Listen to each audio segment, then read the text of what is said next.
बिस्मिल्लाहिर्रहमानिर्रहीम। गिलानी साहब, आज सुबह एक अजीब सा वाक़या हुआ है। वो ये है कि दिन के टाइम दिन को तकरीबन 10 बजे इस्लामाबाद में मैं जो रास्ते से आता हूँ, इतनी शदीद धुंध थी, आप यकीन करें कि कुछ नज़र नहीं आ रहा था। तो बाद में पता चला कि यूनिवर्सिटीज़ जो है इस्लामाबाद की, वो भी बंद हो गई हैं। मैं तो धुंध की वजह समझ रहा था। हुआ क्या है? हाँ, वैसे ये कुछ कल रात को भी कुछ कॉलेजेस में उन्होंने इतलात दे दी थी। तो अर्ज़ है कि ये धुंध हम भी धुंधी समझ रहे थे, लेकिन एक्चुअली नाजरीन ये बताएं कि इस्लामाबाद में जो कुछ कॉलेजेस और यूनिवर्सिटी हैं जो कि हमारे आर्म्ड इंस्टीट्यूट से रिलेटेड हैं, पाकिस्तान आर्मी से रिलेटेड हैं, navy university, Bahria college, Bahria university, उसके बाद air defence university, NDU, Namal university, इनके मतलब एक सीरियस थ्रेट अलर्ट आई है एक्सट्रीम लेवल की। नाजरीन मैं बड़े बावसूख तरीके से आपको बता रहा हूँ, जिसमें ये कहा गया है कि एक फ़ीमेल, एक लड़की खुदकश बमबार जो है उसका हमला करने का अमकान है। उसके साथ ये भी लिखा गया है कि उसके हमले के साथ साथ बाद में किसी धमाके जिस तरह होता है कि एक पूरा डिसिप्लिन प्लान्ड एक अटैक होता है, बाद में कोई धमाका हो सकता है। तो इसलिए एहतियाती तौर पे ये आज जो हैं वो सारी यूनिवर्सिटीज़ बंद की गई हैं। इनके अंदर क्लीन अप ऑपरेशन जारी है। ऑब्वियसली वो पूरा सिस्टम अपना चेक करेंगे और हो सकता है वो कुछ दिन और या 1-2 दिन और बंद रखे यूनिवर्सिटीज़ को। IG इस्लामाबाद पर इस पर स्पेशल पैगाम भी आया। तो ये नाज़रीन, ये एक अहम और एक्सक्लूसिव और ब्रेकिंग न्यूज़ थी कि एक एक्सट्रीम लेवल का थ्रेट अलर्ट जारी किया गया है, जिसमें बहरिया कॉलेज में ज़्यादा ख़तरा उन्होंने नेवल कॉम्प्लेक्स को शो किया है कि वहाँ पे, और बाकी जो फ़ौज से रिलेटेड इंस्टीट्यूशंस हैं, एजुकेशनल इंस्टीट्यूशंस हैं, उनमें एक खातून टारगेट कर सकती है। और ये BLA की तरफ से इशारा किया जा रहा है कि ये उनकी तरफ से है। हो सकता है कि ये आपको याद होगा जब ये ईरान वाला वाक़या हुआ, तो ईरान के बाद वहाँ पे इन्होंने स्ट्राइक की जवाबी। उस स्ट्राइक में BLA के कुछ लोग मारे गए। BLA की एक प्रेस रिलीज़ भी आई थी इस पर, जिसमें उन्होंने कहा था कि हम बदला लेंगे। हो सकता है ये उसका एक रिएक्शन हो, लेकिन हमें पूरा यकीन है कि हमारे जो सिक्योरिटी फोर्सेस हैं, हमारे इदारे हैं, वो बड़े तुंदही से जनाब ये पूरा वहाँ पे नज़र रखे हुए हैं और वो कौम के बच्चों को, कौम के लोगों को, अपने लोगों को इंशाल्लाह पूरी तरह बचाने की कोशिश करें। अच्छा, मैं इसके बारे में सर, एक तरफ तो ये है, दूसरी तरफ इलेक्शंस हैं सर जी। तो आप अभी तक समझते हैं, आप लास्ट टाइम बात कर रहे थे 60-40 की रेशो है, तो आपकी वो रेशो बरकरार है कि इलेक्शंस होने जा रहे हैं? ये जो सूरत हाल है, ये क्या डेवलपमेंट किस तरफ लेके जा रही है? ये देखें, ये सूरत हाल तो देखें, एक हो सकता है कि ये सिचुएशन के हिसाब से हो। आप क्या अभी तक वैसे कायम है कि इलेक्शन 60-40 है या 70-30 है? नहीं, फिर मैं आपको खबर मैं तो वैसे आपको बताऊं, मेरा तो ख्याल ये है कि अगर बल्ला भी आउट है और बिल्ला भी आउट है, सॉरी बिल्ला मुझे नहीं कहना चाहिए, इमरान खान साहब भी आउट है, तो इलेक्शन तो फिर मेरे ख्याल में हो जाना चाहिए। हाँ, मेरा ख्याल है कि ज़्यादा चांसेस अब ये हैं, 60-40 को हम यूं कर लेते हैं कि 60% हो जाएंगे। हाँ। लेकिन एक इसमें थोड़ा सा मैं एक कैवियट भी इस्तेमाल करना चाहता हूँ। वो कैवियट ये है कि क्या कोई खित्ते में कोई जंग की सूरत हाल तो नहीं पैदा हो रही? मैं पाकिस्तान की बात नहीं कर रहा। हाँ, खित्ते में भी मेरा ख्याल है नहीं पैदा होती। फिर इलेक्शंस हो जाएंगे। पहले इलेक्शन होने की एक और निशानी भी आ गई है वैसे नाज़रीन जी। वो ये है कि आज कुछ चैनल्स ने ये खबरें चलाई हैं मुस्तनद ज़राए से कि मोहसिन नकवी, सैयद बादशाह जो केयर टेकर चीफ मिनिस्टर हैं, उनको चेयरमैन पाकिस्तान क्रिकेट बोर्ड के लिए नामजद कर दिया गया। इसका मतलब जाने वाले हैं। इसका मतलब कि अगली नौकरी जब पक्की हो गई है तो अब इलेक्शन, इसका मतलब। अच्छा यार, वैसे एक और बात भी है, सुने साफियों को प्लाट दे रही है। हाँ, नहीं, साफियों को तो देखें, वो तो फेज़ 2 जो लाहौर प्रेस क्लब का था और इस्लामाबाद और पिंडी के लोगों का भी ये देखे मुतालबा तो है, और वो कोई इनायत उस तरह से नहीं है, किस्तों पे प्लाट होता है। एक बात मुझे बताएं। नहीं, एक मिनट ठहरे ना, आप ठहर जाएंगे, हम ये एक सीरियस टॉपिक से हट जाएंगे। सर सीरियसली आप अप्लाई करेंगे नहीं करेंगे?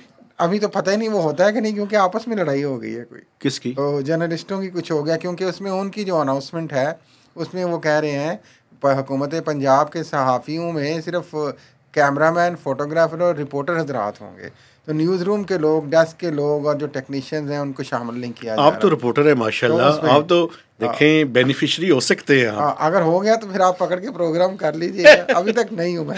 नहीं, मैं भी खुद भी अप्लाई करूंगा। आप क्या समझते हैं? क्योंकि वो देखें वो फ्री नहीं दे रहे, लेकिन जो पहले ले चुका है वो भी अप्लाई कर सकते हैं। वो फ्री नहीं दे रहे। ये उसी तरह एक मुनासिब रेट पे किस्तों पे होगा जो कि प्लॉट जस्टिफाई ना करें, ये बिल्कुल 2 नंबर तरीके से होता है। अच्छा, मेरी बात सुन लें आप, चाहे मैं बेनिफिशियरी हूँ या आप हो, सच तो देखिए, 2 नंबर तरीका नहीं होता, ऑब्लाइज करने का एक अंदाज होता है। देखिए मेरी बात आप सुनते नहीं है ना। मसला ये है कि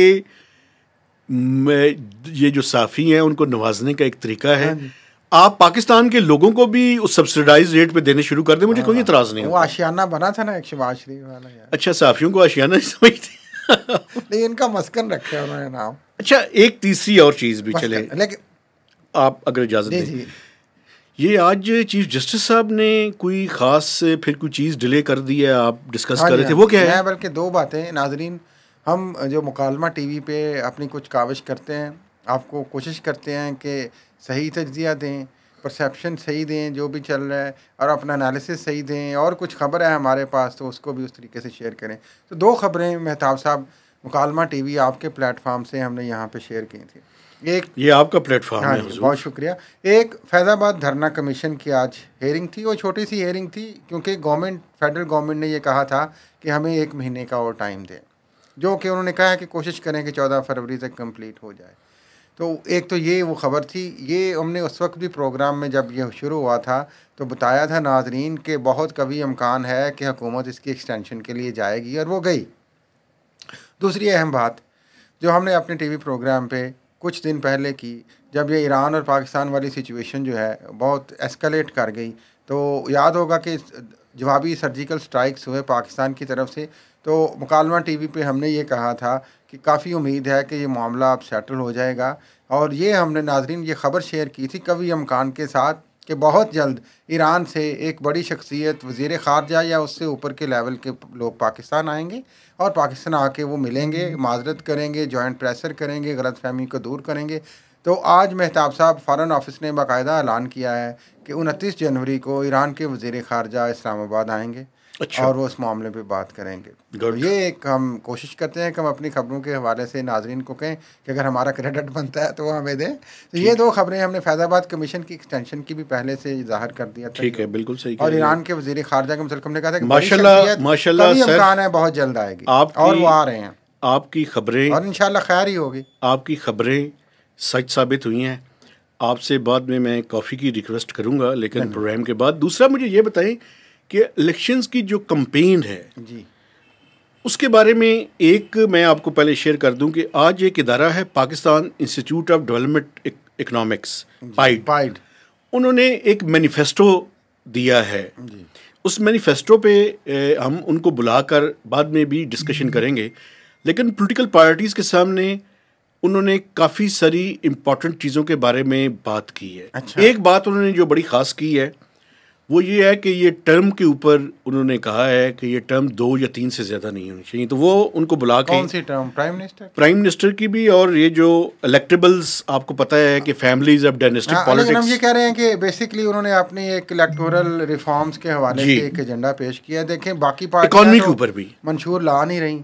PMLN का डिलेड है, पीपल्स पार्टी का मुँह ज़बानी है, बाकी जमातों का कईयों का मुँह ज़बानी है, प्रेस कॉन्फ्रेंस में है। तो चलें कोई ना कोई सजेशंस आ रही हैं, बट ये सजेशन लाजमी बात है। देखें आने वाली पार्लियामेंट, अच्छा जल्दी से मियां नवाज शरीफ ने कोई खिताब किया है? हाँ जी, शेर आज फिर आया जनाब, शेर और शेरनी दोनों। शेरनी कौन है? शेरनी मरीम नवाज। अच्छा, मरीम नवाज। हाँ, वो दोनों जनाब पहुँचे हैं मानसेरा अपने दामादी हल्के में। तो मरीम वहाँ की बहू हैं, तो वहाँ पे उन्होंने गरज की तकरीर की है, क्या है कि मानसेरा वाले अपनी बेटियों की इज़्ज़त रखते हैं। काफ़ी बड़ा इज्तिमा था। नवाज शरीफ वहाँ पे भी बड़े माइल्ड स्टेटमेंट्स थी उनकी। देखें कोई कन्फ्रंटेशनल बात नहीं की उन्होंने। मुझे लग रहा है कि उनका एजेंडा एक तो ये है कि आने वाले वक्तों में वो इकानमी पे फोकस करेंगे, वो बार बार उन्हें बात की है। दूसरा, बहुत सारे लोग जो नवाज शरीफ साहब को ये कह रहे हैं कि शायद वो चुप हैं, वो बोल नहीं रहे। आपको पता है कुछ आवाज़ें आना शुरू हो गई हैं PMLN के अंदर से, उनके जो अपने बंदे आगे होते हैं, एहसन इकबाल साहब, कि जनाब बिलावल भुट्टो साहब आप अपनी ज़ुबान में ज़रा एहतियात रखें, एहतियात बरतें बोलने में। तो लेकिन मैं आपको ये भी बताऊँ नाज़रीन कि ये भी एक हमारा अंदाज़ा परसेप्शन, और इसको लिख लें कि यही इम्कान है कि नवाज़ शरीफ अब किसी कन्फ्रंटेशनल पॉलिटिक्स में इस तरह से खुल के नहीं आएंगे। उसके लिए वो मरीम नवाज़ का आगे लीड करेंगी और वो सारी कैंपेन रन करेंगी। उन्होंने अपना एजेंडा इकोनॉमी का देना है, जो आज भी दिया है कि हम चीज़ें बेहतर करने की, लेकिन बात वही कि बात ख्याली बहुत है कि हर चीज़ हम बेहतर कर देंगे, वापस कर देंगे, रिवर्स हो जाएगी, बिजली, आटा, गैस सब सस्ती हो जाएगी। आप फिर कहते हैं खबरें ज़्यादा हो जाती हैं, मरियम नवाज चीफ मिनिस्टर बनेंगी या नहीं बनेंगी? अभी तो खैर पहले इलेक्शन तो होने देना, फिर पहले जीत के तो आए, उसके बाद बात उसके बाद की सिचुएशन। लेकिन मैं आपको एक बात बता दूं, नवाज शरीफ प्राइम मिनिस्टर नहीं होंगे, मरियम नवाज शायद चीफ मिनिस्टर होंगी। इसी के साथ मेरी बारी आप भी बार कर, चाचा भतीजी का बन जाएंगे। यस, वो तो ही नहीं बने, चाचा भतीजी बन जाएंगे। जी बिल्कुल, ऐसी ही कोई सूरत हाल डेवलप होने जा रही है। तो इसी के साथ हम आपसे इजाजत चाहते हैं। सदारत पे नहीं उनकी नजर है भाई, साथ साथ अब देखते हैं क्या होता है सर, लेकिन प्राइम मिनिस्टर नाज़रीन इसी के साथ हम आपसे इजाज़त चाहते हैं। रिक्वेस्ट है कि आप हमारे चैनल को सब्सक्राइब कीजिए, लाइक्स कीजिए और कमेंट्स भी कीजिएगा। तो इजाज़त दीजिए, अल्लाह हाफिज़।